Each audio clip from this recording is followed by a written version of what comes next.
Hello everyone, the 316 here with another Morphin Monday Lightning Collection review. This time, I get the fan channel exclusive Green Ranger Shredder from the TMNT Lightning Collection crossover. Usually retails for, I believe, $34.99. I was able to get mine for $21 at the Big Bad Toy Store. I love that they make these stickers. I have one on my fridge from the last time they gave me a sticker, but this time they gave me two. Maybe they knew it was my second order from them. I don't know. Anyway, enough about Big Bad Toy Store. I'm not affiliated, but hey, if you want to give me an affiliate link, I'd appreciate that. Anyway, Green Ranger Shredder here is the last of the crossover figures of the TMNT line that I needed to complete the, crossover line. And it was the one I wanted the most, to be honest. I saw many different reviews over the last couple of months, and I was like, man, this is great, and did not disappoint in hand. So let's start off with our accessories.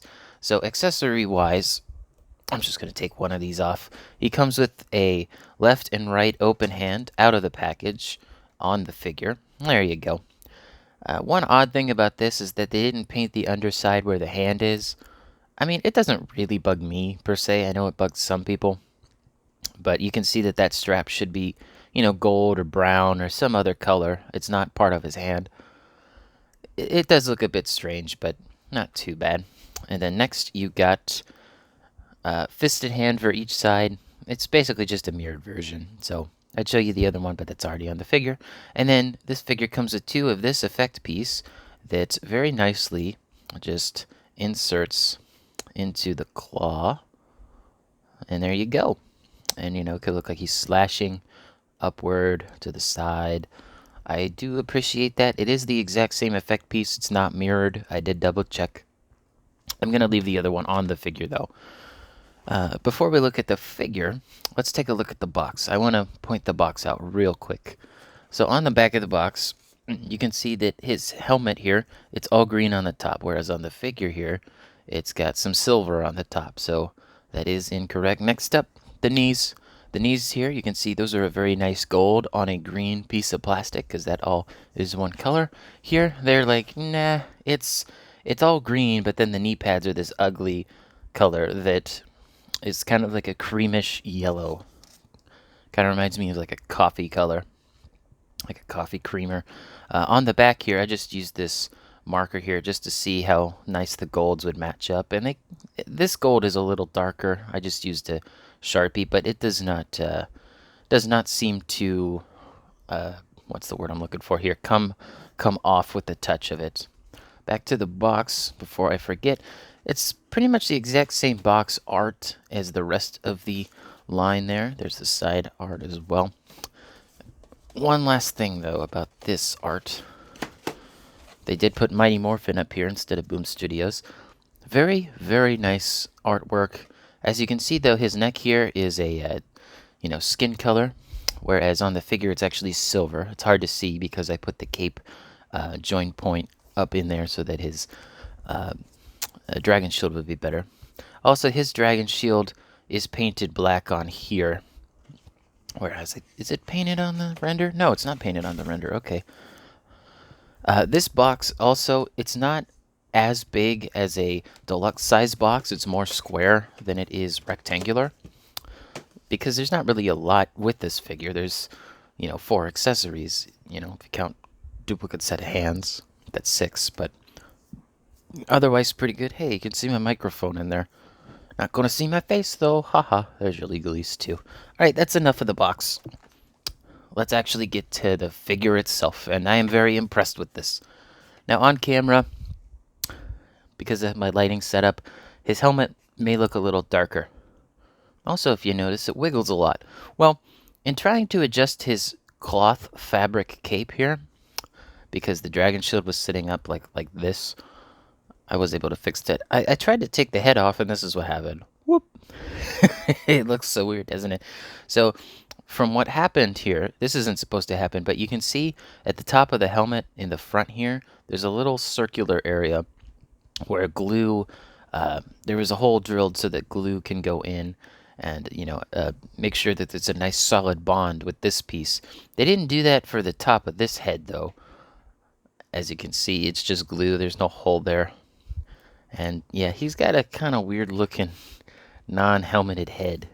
Very, very strange. Thankfully, though, it fits back on, but if you want to take the helmet off, just be careful. I am actually going to take the head off so I can show you the cape here and the dragon shield. So as you can see, I put the little stretch of purple here where it joins in the front up through the dragon shield, because if I didn't, here, for the rest of the video I'll have it like this so you can see.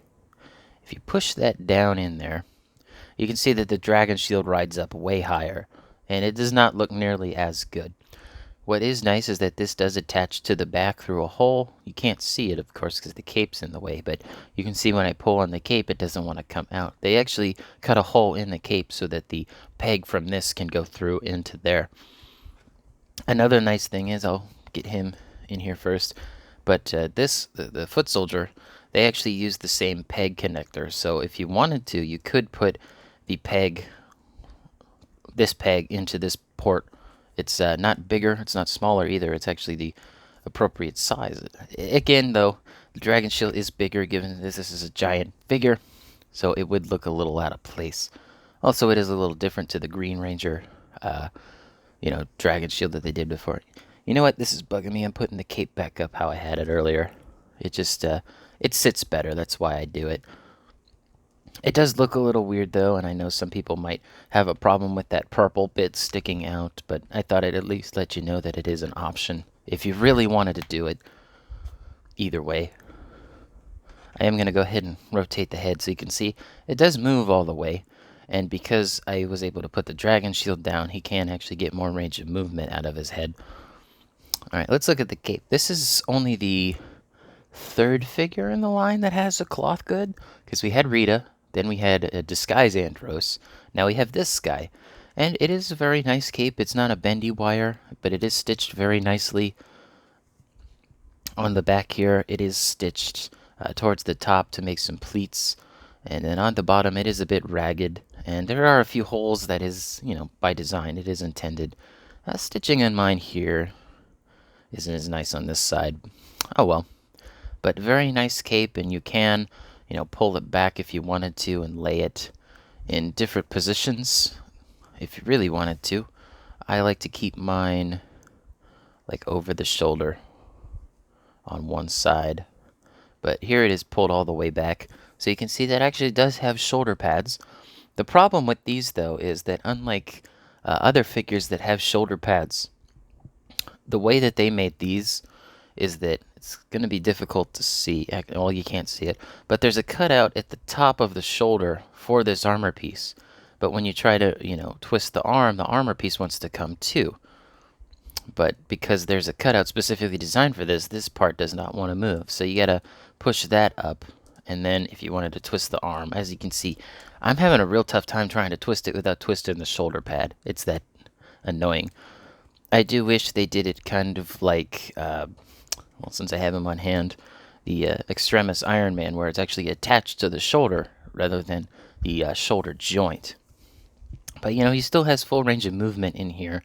It's just trying to twist his arm upwards like this is...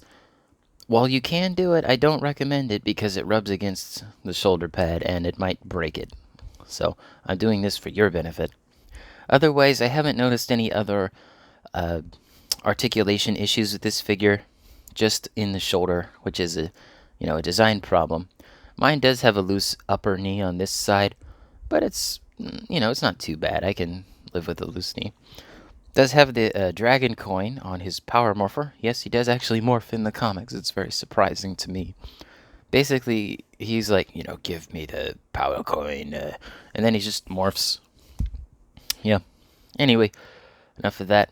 Really, really lovely gold color, though. I mean, look at how nice this gold is. Very shiny, very reflective. Just gorgeous gold. Oh, and here's the back of the figure. You're not really missing out on much. And, the silver is nice, too, on the boots, by the way. They did paint that, as far as I know. It might be molded, but I'm pretty sure it's painted silver. And his actual shoes, they're actually silver translucent plastic, so I think this may have been the first figure to use this type of plastic collar. So this could have been like a little prototype for them making a whole Ranger out of this type of plastic. In space silver and Wild Force silver, thank you. But also Dino Fury silver, because his whole arm is all silver, and even the Zeo cogs. Anyway, great figure, love it. Articulation is exactly what you'd expect in the Lightning Collection, besides the shoulder, as I showed you. Otherwise, everything else is standard. One thing I forgot to figure. One thing I forgot to tell you: pinless on the legs and the arms. Really appreciate that. This whole series, besides April and Tommy or Foot Soldier, are pinless. So I do appreciate that. And yeah, you can strike a good pose with him. He's got plenty of range of movement as well in the arms, the legs. The double joints are pretty good too. Mine are a little, not strong, that's not the word, tight, which, good and bad. Let's go ahead and stand him up straight, and let's do our size comparison finally. He stands at like just 7 inches, tall. Pretty good. Let's see how he looks next to some other lines. Let's start off with Spartan Yoroi. Yoroi is a little bit taller. And obviously Shredder doesn't have any holding hands, but I'd love to see him with an energy sword, These two actually look pretty good together. They're both samurai inspired. Yeah, this looks good. The red, the gold, and then the green, the black, purple. I said black. Oh well. Next up, G.I. Joe Classified, Tiger Force Outback. I would have used my Gung Ho, but eh. And then we have a Mattel Elite Drew McIntyre. I think he's the tallest, just like person, like just standard person in my collection. Just as a, just as a character. Obviously, Atrocitus is way bigger, but he's a Build-A-Figure. I'm just talking about single carded release, And then since I showed him earlier, and he's red, here's Extremis Iron Man. Well, we'll stick him a little bit forward. There you go. Okay, who else am I forgetting? We need a DC Multiverse figure. Well, let's do Batman Beyond. Still gotta do a review on him. I know I've been slacking. And then we get, of course, White Ranger here. Since I don't have the Green Ranger, White'll have to do. And then we got my Amanda Conner Batman Black and White statue. Size comparison between them looks pretty good, but I know many of you have been waiting to see how Shredder looks next to the rest of the TMNT line, so let me get these guys out of the way for ya.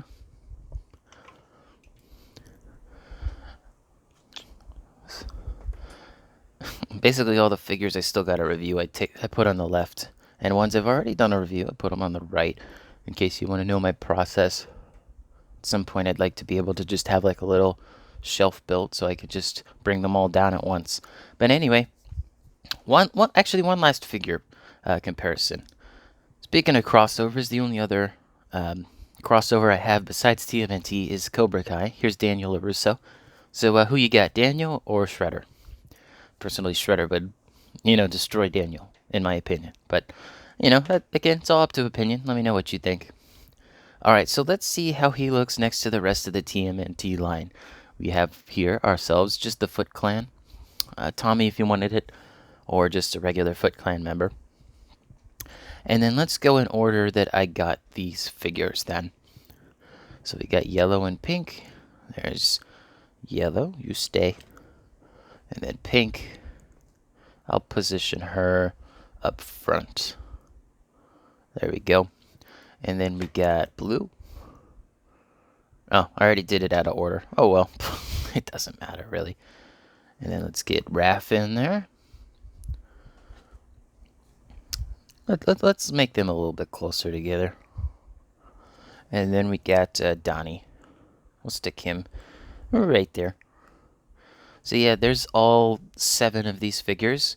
And I gotta say, the fact that I wasn't gonna buy any of these figures, and then I'm like, wow, Michelangelo and April, they're only like $14 on Dorkside Toys last year. I might as well buy it. And yeah, now I have the full series, but what I like to point out is that I got all of these on sale. Shredder was 21. Yeah, black and blue were, I think, 30. Same thing with red and Tommy. So, I spent just over $100 on these rather than what 180. So I saved like 80 bucks buying all of these, a while after. But very glad to have all of them in my collection, despite not, wanting them initially. I cannot stress how good this series is. And, because it is a like official crossover, this actually did happen in the comic books. It's very great that we can represent them in action figure form in some capacity. Everyone but Shredder has at least one alternate head and, like four accessories and an effect piece. So, the quality is here. All of them look so great together. I can't recommend any of them enough. If you don't want to get the full series, though, and you can only buy, one set from this, I would highly recommend Shredder or the Foot Soldier Raphael 2-pack. Although my personal favorite 2-pack from this was Donatello Leonardo. The other two I mentioned I think you'd have more fun with. I hope you guys enjoyed the video, though. Let me know in the comments below what you thought of this crossover.